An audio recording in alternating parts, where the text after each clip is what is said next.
Assalamualaikum warahmatullahi wabarakatuh.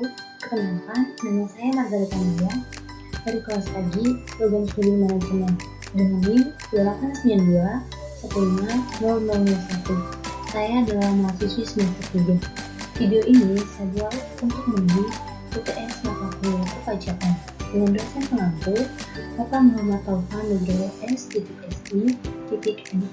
Di video kali ini saya akan membahas mengenai 1. Dasar-dasar perpajakan, 2. Timbulnya pajak berutang, 3. Jenis-jenis pajak penghasilan, dan 4. Pajak bumi dan bangun. Simak video saya tersebut teman-teman.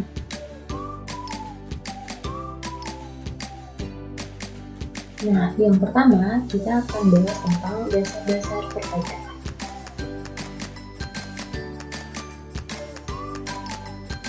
A. Definisi pajak. Ada berbagai pengertian atau definisi tentang pajak yang diberikan oleh para ahli, khususnya para ahli di bidang keuangan negara, ekonomi atau pendidikan. Yang pertama, menurut Profesor Dr. J.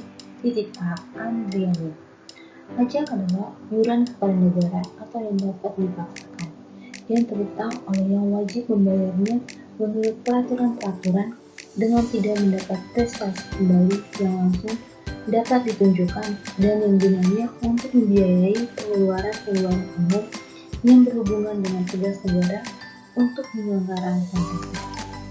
Yang kedua, menurut Duisina, prinsipnya pajak adalah iuran rakyat kepada kas negara berdasarkan undang-undang sebagai perwujudan pengabdian dan peran serta rakyat untuk membiayai negara dan pembangunan nasional. Dan yang ketiga, menurut Profesor Dr. Ahmad Samitra, ESA atau Magdias Nomor 2011, pajak adalah iuran rakyat kepada kas negara berdasarkan undang-undang atau yang dapat dipaksakan dengan tidak mendapatkan jasa timbal atau kontraprestasi yang langsung dapat ditunjukkan dan yang digunakan untuk membayar pengeluaran umum.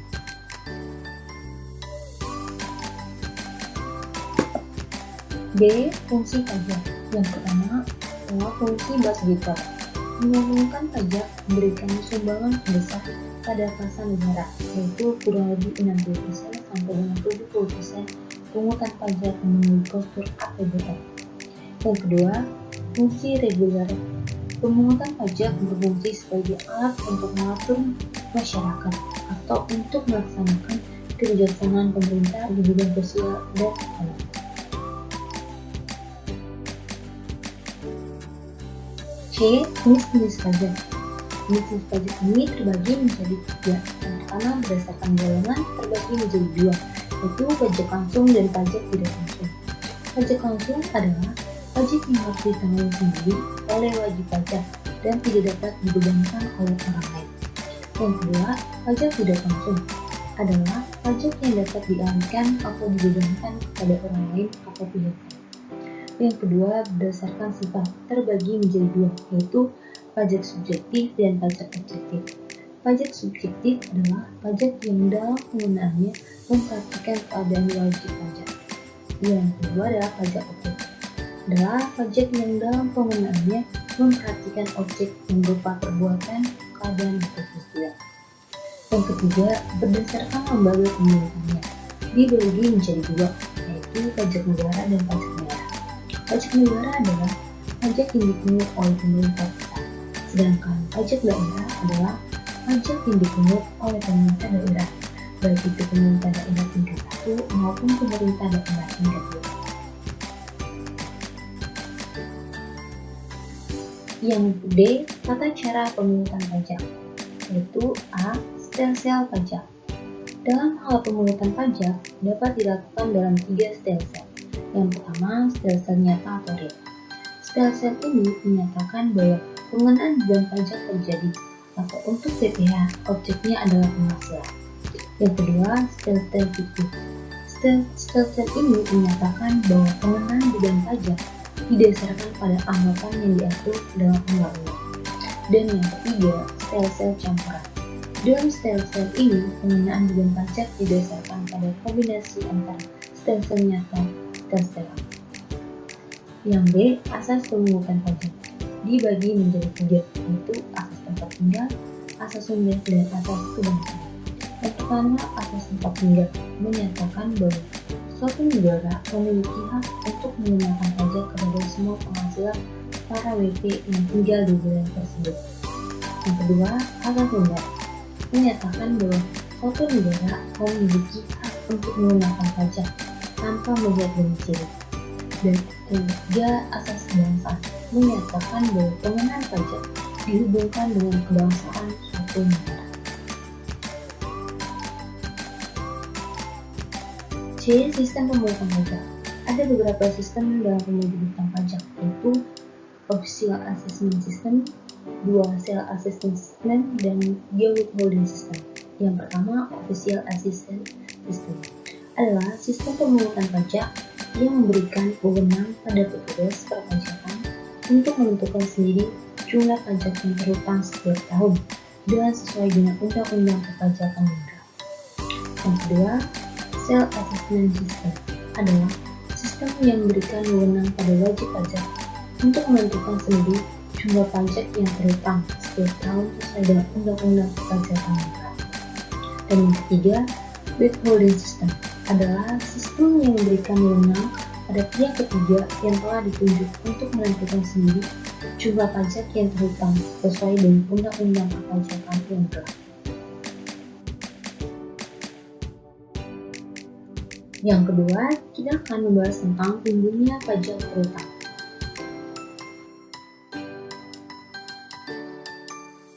A. Timbulnya utang pajak. Timbulnya utang pajak yaitu saat diundangkannya undang-undang pajak serta telah dipenuhi syarat subjektif dan objektif dari utang pajak tersebut.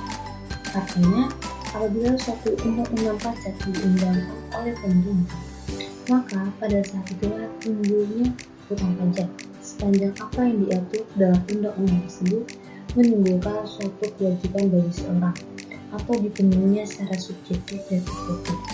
Ajaran ini diterapkan pada Self Assessment System. Ada dua ajaran atau pendapat mengenai saat timbulnya utang pajak, yaitu ajaran material dan ajaran formal. Seperti berikutnya. Yang pertama, ajaran material. Utang pajak timbul karena ada undang-undang pajak dan peristiwa atau keadaan atau perbuatan atau presiden, serta tidak menunggu dari pihak fiskus atau penerima. Jadi menurut ajaran material ini, apabila presiden sudah dipenuhi, maka secara otomatis timbul utang pajak meskipun surat ketetapan pajak belum ada. Yang kedua, ajaran formal. Utang pajak timbul karena adanya ketetapan dari pihak pemungut pajak, yaitu pemerintah atau peraja pajak, sehingga pajak terutangnya pada saat diterbitkan surat ketetapan pajak atau SKP. Jadi menurut ajaran formal bahwa ketetapan pajak merupakan syarat mutlak yang menimbulkan utang pajak. B. Penagihan hutang pajak.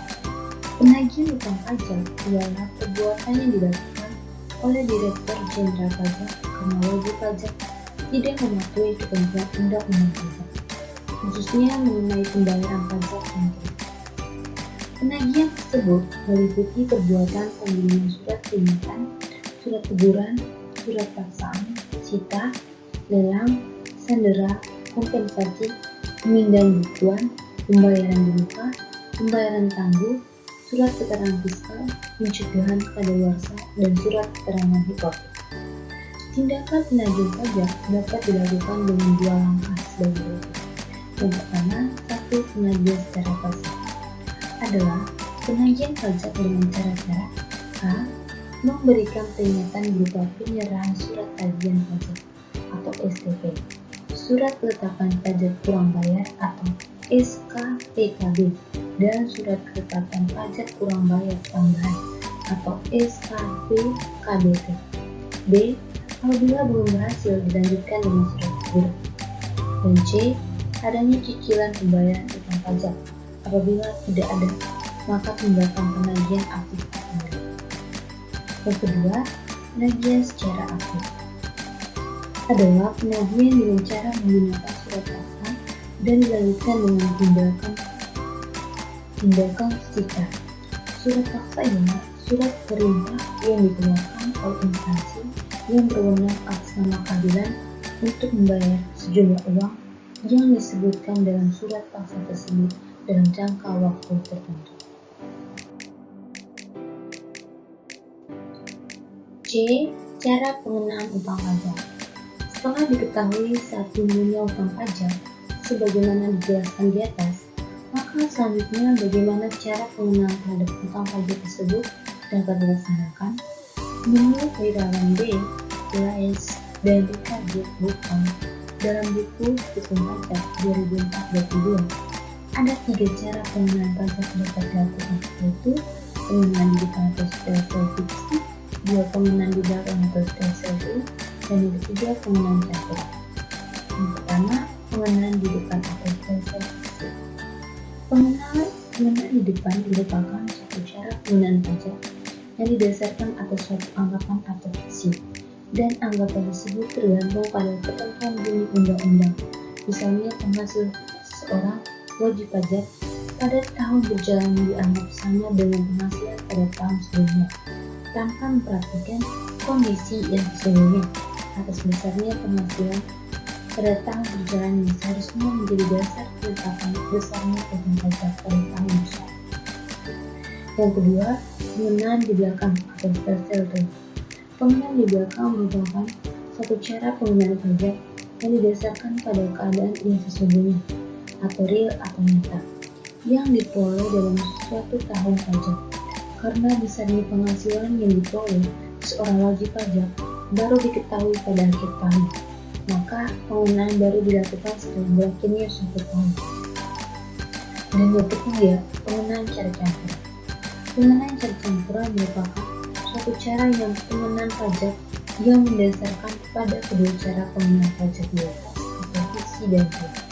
Pada awal tahun pajak, berdasarkan anggapan yang ditentukan dalam undang-undang, yang selanjutnya setelah berakhir tahun pajak akan dilakukan pengenaan pajak kepada wajib pajak berdasarkan keadaan yang sesungguhnya atau real.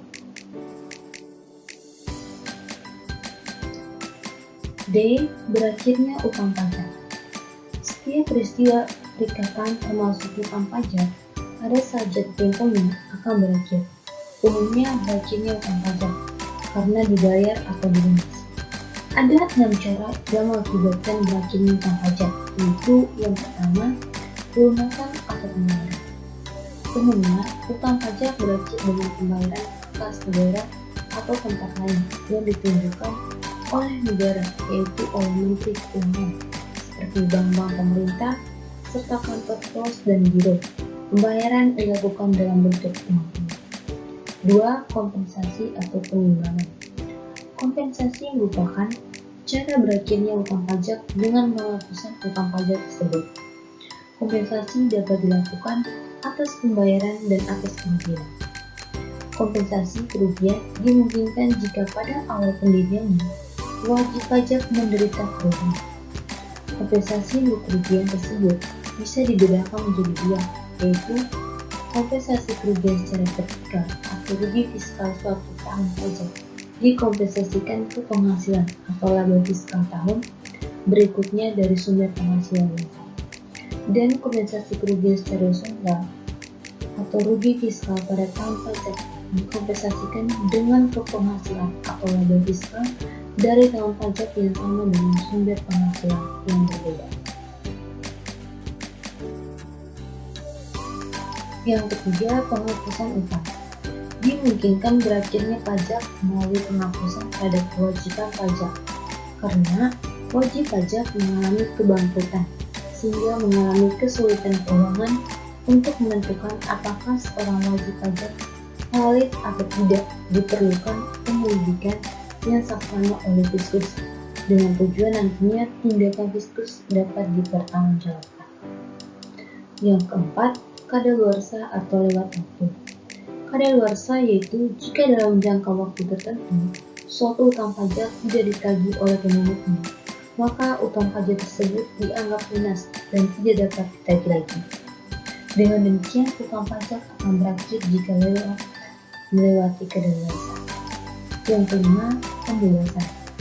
Pembebasan merupakan pengakhiran utang pajak yang dilakukan oleh bisnis tanpa persetujuan pihak wajib pajak.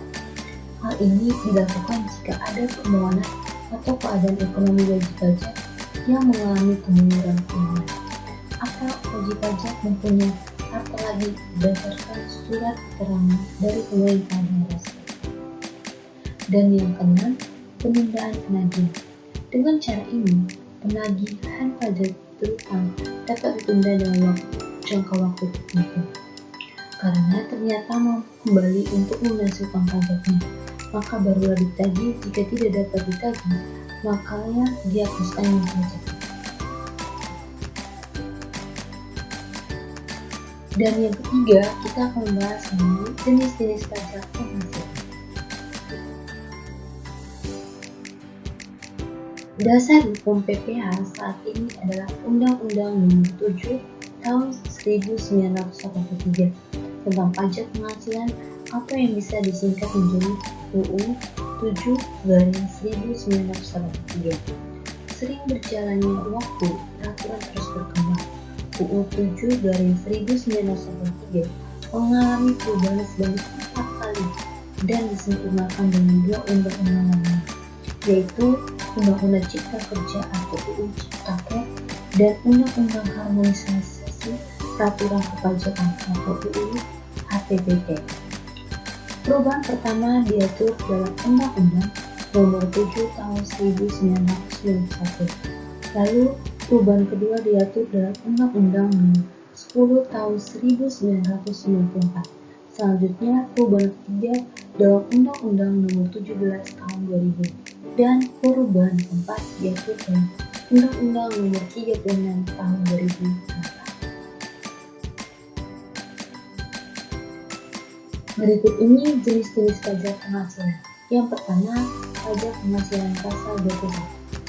Pengertian PPh pasal 21 berdasarkan peraturan Direktorat Jenderal Pajak R-32/PJ/2015 adalah pajak atas penghasilan berupa gaji, upah honorarium, tunjangan, dan pembayaran lainnya dengan nama dan dalam bentuk apapun sehubungan dengan pekerjaan atau jabatan, jasa, dan kegiatan yang dilakukan oleh orang pribadi sebagai subjek pajak dalam negeri. Yang kedua, PPh pasal 22 biasanya dikenakan kepada badan usaha tertentu, baik usaha milik pemerintah ataupun swasta, yang kegiatannya berhubungan dengan perdagangan ekspor atau impor dan juga penjualan barang lain. Namun, untuk tarif PPh 22 sedikit lebih rumit daripada PPh lainnya. Untuk lihat umum PPh 22 seperti A. Badan pemerintah pusat atau daerah dan juga lembaga pemerintahan yang berhubungan dengan pembayaran atas penyerahan barang. Yang B. Badan-badan tertentu seperti badan pemerintah dan juga badan swasta yang berhubungan dengan kegiatan pada bidang ekspor dan impor. Dan yang C. Wajib pajak tertentu yang melakukan penjualan barang mewah. Ketiga, pajak penghasilan pasal 23. PPh pasal 23 merupakan pajak yang dipotong oleh pemungut pajak yang dikenakan pada penghasilan atas penyerahan jasa, hadiah, royalti, dan lainnya selain yang telah dipotong oleh PPh pasal 21. Untuk tarifnya akan dikenakan atas nilai DPP dari penghasilannya, dan pada PPh ini ada 2 jenis tarif yang akan dikenakan adalah 15% dan 2%, tergantung pada objeknya. Contohnya seperti imbalan jasa, maka akan dikenakan tarif sebesar 2%.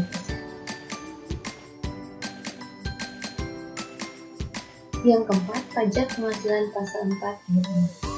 PPh pasal 4 ayat 2 ini merupakan pajak atas jenis penghasilan yang wajib pajak dapat dan pemotongan ini bersifat ringan oleh wajib pajak, badan maupun wajib pajak pribadi yang tidak bisa dikreditkan dengan pajak penghasilan tetap. PPh pasal 4 ayat 2 mempunyai tarif yang berbeda untuk setiap jenisnya pajaknya. Maka dari itu PPh 4 ayat 2 ini sering dikatakan PPh signifikan. Yang kelima, pajak penghasilan pasal 25.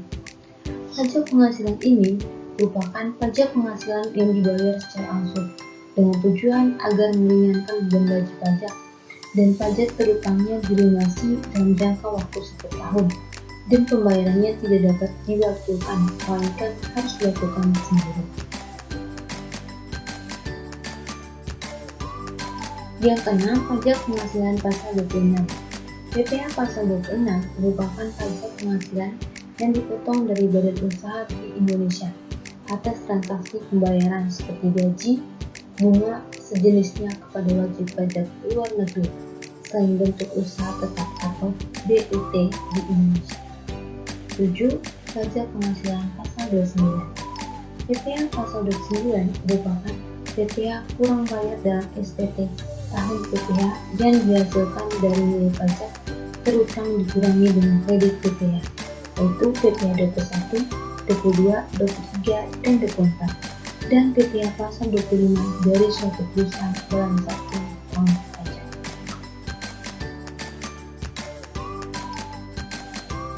Yang kedelapan, pajak penghasilan pasal 15.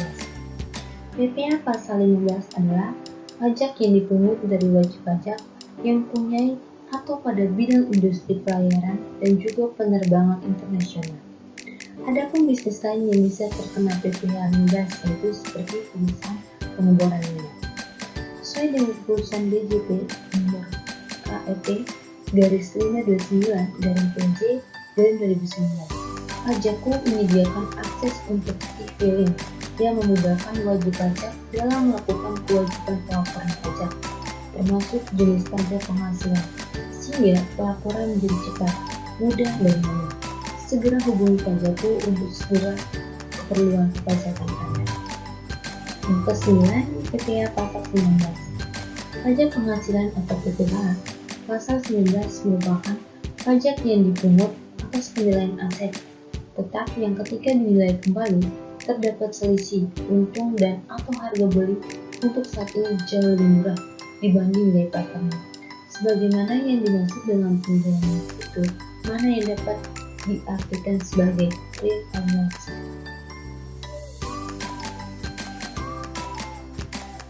Jadi yang keempat, kita akan membahas mengenai pajak bumi dan bangunan. A. Pengertian pajak dan bumi bangunan. Pajak bumi dan bangunan adalah pajak yang bersifat kebendaan dan besarnya pajak berutang ditentukan oleh keadaan objek, yaitu bumi, atau tanah, dan atau bangunan. Keadaan subjek atau siapa yang membayar tidak ikut menentukan besar pajak atau pajak menurut RL Saudi 2014. Menurut Diana Sari 2013 119 dalam bukunya Konsep Dasar Perpajakan menyatakan bahwa pajak bumi dan bangunan adalah pajak yang bersifat objektif, yang artinya bahwa besarnya pajak yang terutama ditentukan oleh keadaan objeknya, yaitu bumi atau tanah, dan atau bangunan. Kondisi dan keadaan dari subjek pajaknya atau siapa yang menjadi penanggung atau pembayaran PBB tidak ikut dalam menentukan besarnya pajak berutang. Pajak bumi dan bangunan atau PBB merupakan jenis pajak yang sepenuhnya diatur oleh pemerintah dalam menentukan besarnya pajaknya atau menganut sistem pemungutan official assessment system. Pajak ini bersifat kebendaan dalam arti besarnya pajak berutang ditentukan oleh keadaan objek, yaitu bumi atau tanah dan atau bangunan. Di sini keadaan subjek atau siapa yang membayar tidak ikut menentukan besarnya pajak. Dari pendapat para ahli tersebut, dapat ditarik kesimpulan bahwa pajak bumi dan bangunan adalah pajak yang dikenakan atas bumi dan bangunan. Besarnya pajak ditentukan oleh keadaan objek, yaitu bumi atau tanah atau bangunan.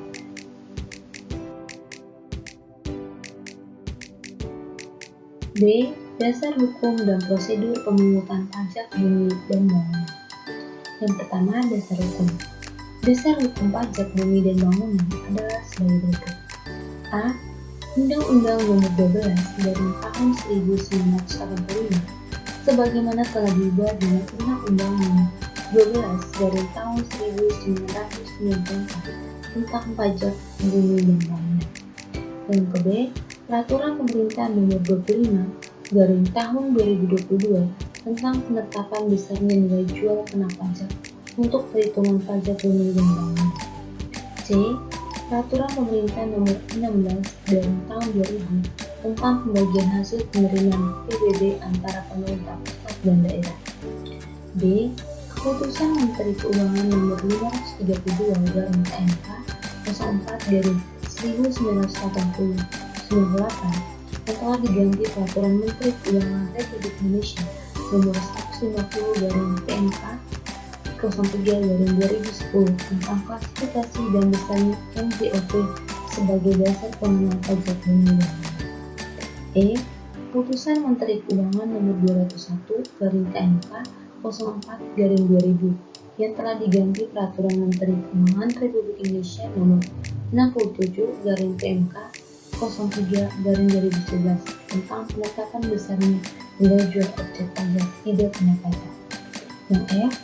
Keputusan Direktur Jenderal Pajak Nomor 533/PJ/2000 tentang petunjuk pelaksanaan pendaftaran, pendataan, dan pemberian objek-subjek pajak PBB dalam rangka pembentukan dan pemeliharaan basis data sistem. G. Keputusan Direktur Jenderal Pajak Nomor 16/PJ 6/1998 yang telah diganti Peraturan Direktur Pajak Nomor PR-64/PJ-2010 tentang pengenaan pajak bidang bumi. Dan yang terakhir H. Petunjuk pelaksanaan lain.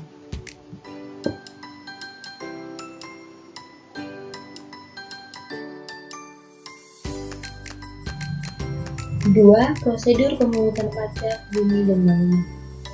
Alasan yang dijadikan dasar untuk melakukan pemungutan pajak bumi dan bangunan adalah sebagai berikut. A. Dasar falsafah yang digunakan dalam berbagai undang-undang yang berasal dari zaman kolonial adalah tidak sesuai dengan Pancasila. Yang B. Berbagai undang-undang mengenakan pajak atas harta tak bergerak sehingga membingungkan masyarakat. Yang C. Undang-undang yang berasal dari zaman kolonial tidak sesuai dengan aspirasi dan kepribadian bangsa Indonesia. Yang D. Undang-undang lama tidak lagi sesuai dengan pertumbuhan ekonomi di Indonesia. Dan yang E. Undang-undang lama kurang memberi kepastian. Wajib pajak PBB dapat melakukan pembayaran pajak bumi dan bangunan melalui 1. Bank pemerintah. Jika Anda yang membayar pada bank pemerintah, isilah surat setoran pajak atau SSP yang telah tersedia di bank sesuai dengan ketetapan yang tercantum dalam SPPT yang diterima. Yang kedua, petugas pemungut. Jika Anda membayar lewat petugas pemungut, tunjukkan SPPT dan mintalah bukti pembayaran berasli sebagai tanda lunas PBB. Yang ketiga, kantor pos dan giro. Jika Anda membayar lewat pos dan giro, berilah formulir giro dan isi sesuai SPPT. Lembar 1 disimpan sebagai tanda bukti pembayaran, lembar 2 dimasukkan pada kotak PBB yang tersedia di kantor pos dan di giro. Yang keempat, dengan cara transfer. Jika letak objek pajak tidak berada atau jauh dari tempat tinggal wajib pajak, maka pembayaran bisa dilakukan melalui transfer, yaitu dengan mengisi formulir kiriman ini. Lembar 1 disimpan sebagai pertinggalan wajib pajak, lembar 2 dikirim ke PBB yang menerbitkan SPPT.